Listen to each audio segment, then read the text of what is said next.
안녕하십니까. 순심고 2학년 여러분. 자, 오늘은 어제 도시 디자인에 이어서 공예 디자인에 대해서 한번 배워보는 시간을 가져보도록 하겠습니다. 우선은 그 공예 디자인이라고 하면은 만드는 거는 뭐 어떻게 되겠는데 이론적으로 배워본 일은 거의 없었을 것 같아요. 뭐 그 도자기의 변천에 대한 역사라든지 아니면 각 나라별로 가지고 있는 도자기의 특징이라든지 이런 것들은 배워본 일이 없었을 것 같아서 오늘 이 수업을 준비하게 되었습니다. 자, 일단은 오늘 이 수업 때 사용하는 이 교육용 자료는 이화여자대학교 대학원에서 발행된 중국, 일본, 유럽 도자를 통한 한국 도자의 연구라는 논문입니다. 석사 학위 논문이고요.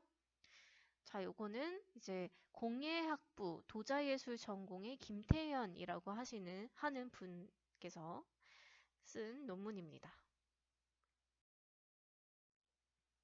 자, 이렇게 논문 표지 다음에는 이렇게 목차가 있고요. 자, 목차 넘어가도록 하겠습니다. 그 목차 다음에는 이 그림에 대한 목차가 있어요. 자, 이것도 넘어가도록 하겠습니다.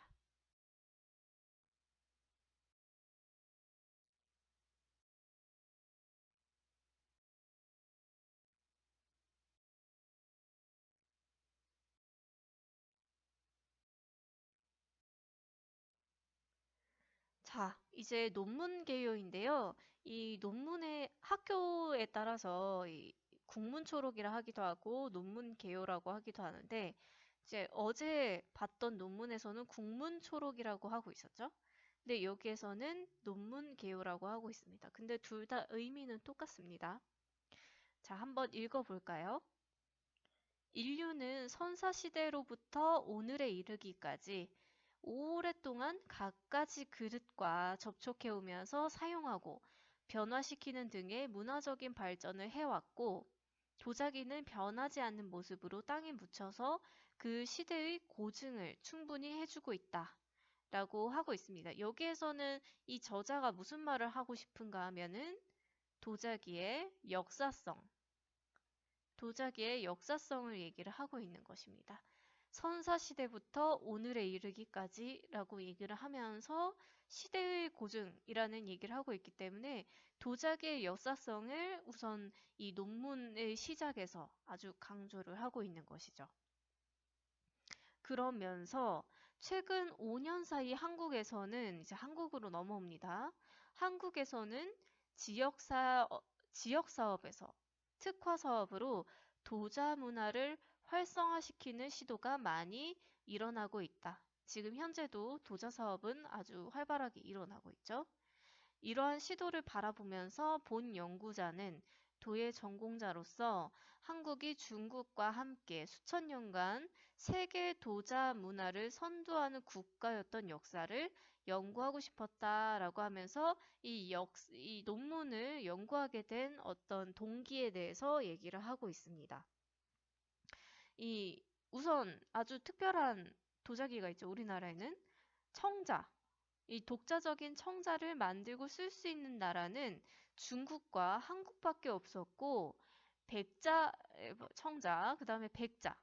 백자의 경우에도 중국과 함께 세계 중심에 서서 주변 국가의 도자 문화를 계몽하고 발전시키는 데 큰 역할을 해왔다라고 얘기하고 있습니다. 자, 그거에 대한 근거를 얘기하고 있는데요.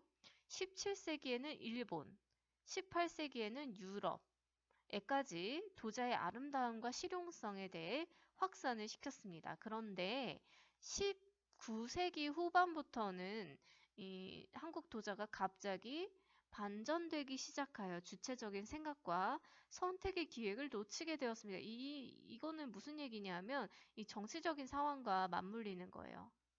이 나라적인 정치 상황에 맞물려서 이 미술 전반이 지금 19세기에는 다 좀 퇴보를 하게 됩니다. 또한 20세기를 지나면서 과거와 현재를 분리를 하고 20세기 지나면서 과거와 현재를 분리하고 공예와 미술의 개념에 혼란을 느끼게 되었으며 세계사적인 보편성을 비판하고 한국의 특수성을 강조하여 전통 문화에 대한 균형 감각을 잃어버리는 심각한 위기도 경험을 했다라고 얘기를 하고 있습니다. 하지만 최근 활성화된 움직임의 영향으로 한국의 도자 문화의 가능성이 엿보이기 시작했다라고 하면서 이 연구를 하게 되었다라는 얘기를 하고 있습니다.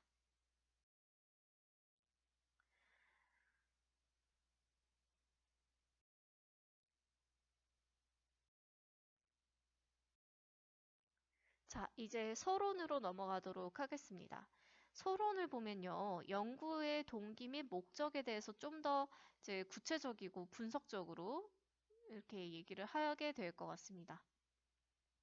자, 그 다음에 무슨 얘기가 나오냐 했더니 인간은 이라는 말로 시작이 됩니다. 인간은 농경사회. 그렇죠. 여러분, 도자기의 본질은 음식을 담는 데 있었어요. 어떤 것을 담는데 그게 다른 어떤 것도 아니고 바로 음식을 담는 것이 도자기의 본질입니다. 그래서 음식을 담는 도자기는 농경 사회가 시작되는 그 순간 시작이 된다고 볼 수가 있어요. 자, 한번 보도록 하겠습니다. 도자기는 농경 사회와 동시에 시작을 했다라고 생각을 하면 됩니다. 자, 인간은 농경 사회를 이루어 살면서 도자기를 만들기 시작을 했고, 오랫동안 한 지역에서 한 족속이 같은 문화권을 형성을 하면서 그 지역의 독특한 도자 문화를 형성하게 되었다라고 얘기를 하고 있습니다.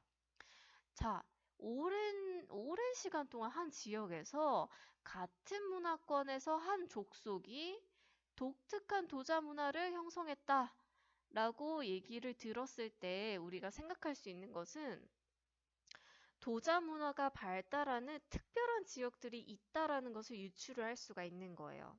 나라별로 뭐 예를 들면 우리나라는 경주라든지 지금 현재 이천이라든지 도자 문화가 발달된 특정 도시들이 있죠. 뭐 예를 들면 일본에는 뭐 도카이라는 데가 있고요. 네덜란드에는 뭐 델프트라는 곳이 있고 이런 식으로 각 나라별로 도자기가 융성하는 데에는 특정한 지역이 있습니다.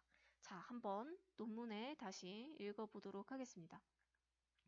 그것은 자연히 한 민족의 지혜와 지식과 정서가 반영되고 사회, 경제, 기술적 요구를 수용한 모습을 나타내기 마련이다. 왜냐하면은 도자기 같은 경우에는 사고 파는 것이 매우 활발한 그런 특징이 있고요. 그리고 실용적인 물건이기 때문에 우리 생활 속에 스며들어 있는 지혜, 지식, 어떤 감정, 정서 이런 것들이 다 반영이 되는 것이죠. 이 영국의 허버트 리드라는 사람은 이렇게 얘기를 한다고 합니다. 한 나라의 민족 정신과 예술을 알아보려거든 그 나라의 도예를 봐라 하는 얘기를 했다고 합니다. 이것이 정말 맞는 얘기예요, 여러분. 어떤 나라의 문화성을 보려면 도예품만 봐도 다 알 수가 있습니다. 자, 다시 한번 돌아가 볼까요? 이는 도예가 한 나라의 기술 수준이나 경제의 번영뿐 아니라 민족 정신과 예술의 수준을 가장 잘 나타내는 표현 매제임을 나타내고 있는 것이다. 라는 얘기를 하고 있습니다. 자, 그래서 예전부터 도예는 경제의 번영과 문화의 모습을 측정하는 중요한 수단이었어요. 그렇기 때문에 한중일도 그렇고 유럽도 그렇고 도자기를 엄청나게 잘 만들기 위해서 끊임없는 노력을 해왔던 것이죠. 그래서 세계적으로 도예 문화가 월등하게 발전한 나라를 보면 사회가 발전하고 경제적으로 번영해서 기술 수준이 높다라는 것을 누구나 생각할 수가 있습니다. 자, 밑에는 또 어떤 내용이 시작이 되냐면 한국은 중국의 영향을 많이 받았어요. 그렇지만 모방에 이거 모방이라는 것은 따라한다는 것이죠. 모방에 머무르지 않고 한 민족, 우리나라 민족 정서에 맞는 아주 한국적인.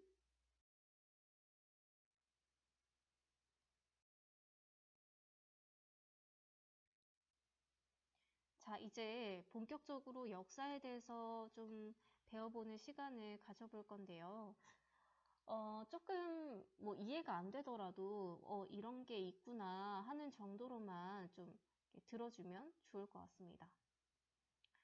자, 이제 동서양의 도자 역사에 대해서 본격적으로 들어가겠습니다. 일단은 동양입니다.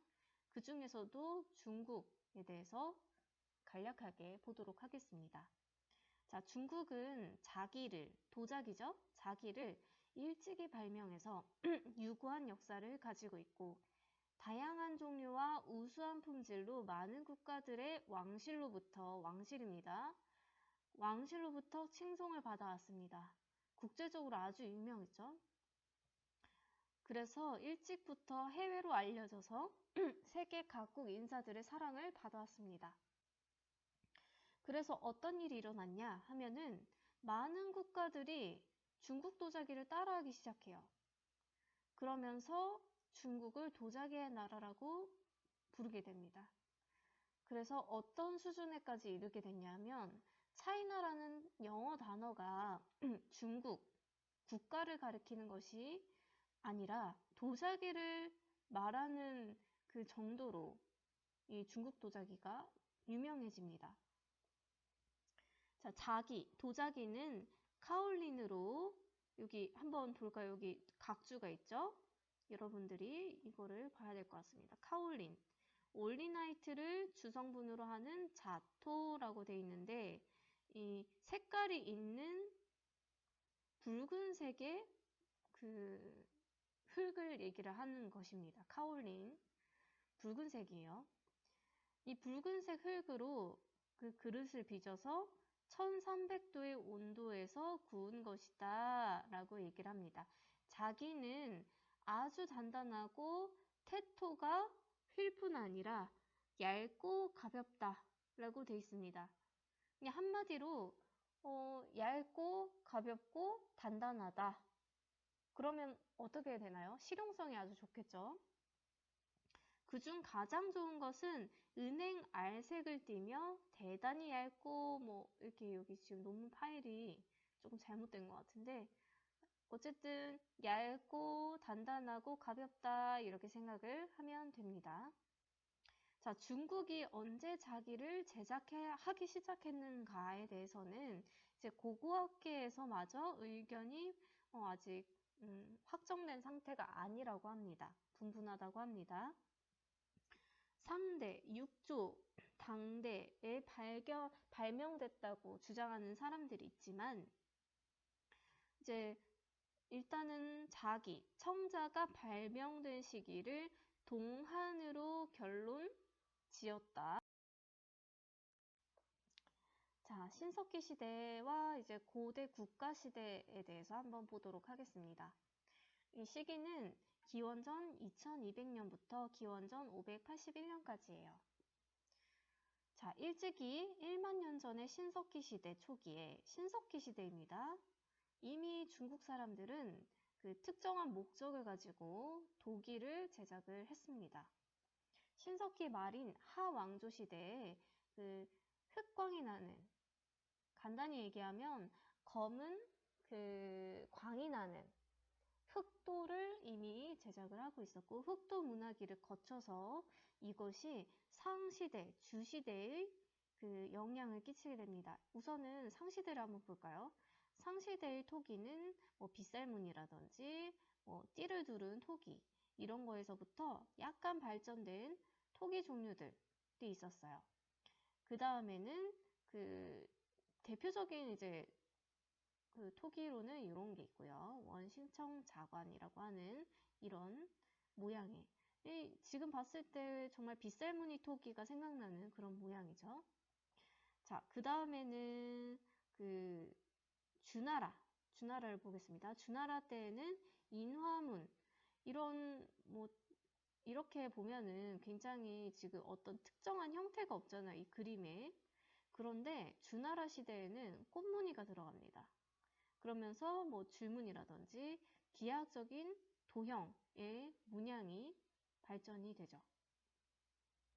그렇지만 청동기 형태를 크게 벗어나지 못한 상태였고, 그런 상태에서 다양한 용도의 도자기를 만들게 되고 또 유약이 발전되기 시작합니다.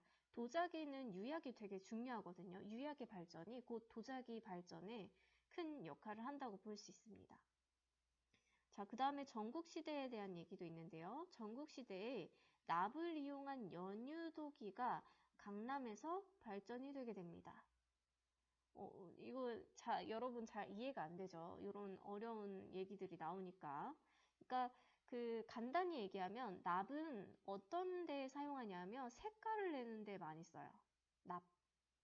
그렇기 때문에 이때는 도자기에 색을 썼다고 알 수가 있는 것이죠.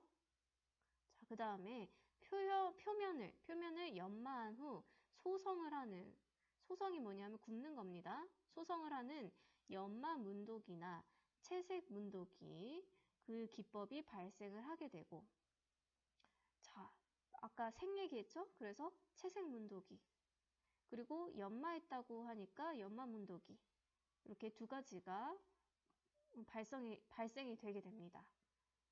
자, 그 다음에 이 하남성에서 출토된 작은 도용군들은 그 시대 무희들의 자태와 의상을 안료 처리하여 번조한 도기 조각들이 주류를 이루었다. 이런 내용들이 있습니다. 자, 그 다음에는 한나라와 남북조 시대를 한번 보도록 하겠습니다. 시기는 기원전 581년부터 기원전 221년까지입니다. 중국의 중부 장시성에 포양이라고 하는 호수가 있었대요. 자, 여기 호수라는 얘기가 나오는데 도자기를 만들 때 흙이 건조한가요? 질퍽질퍽한가요? 그렇죠. 질퍽하죠.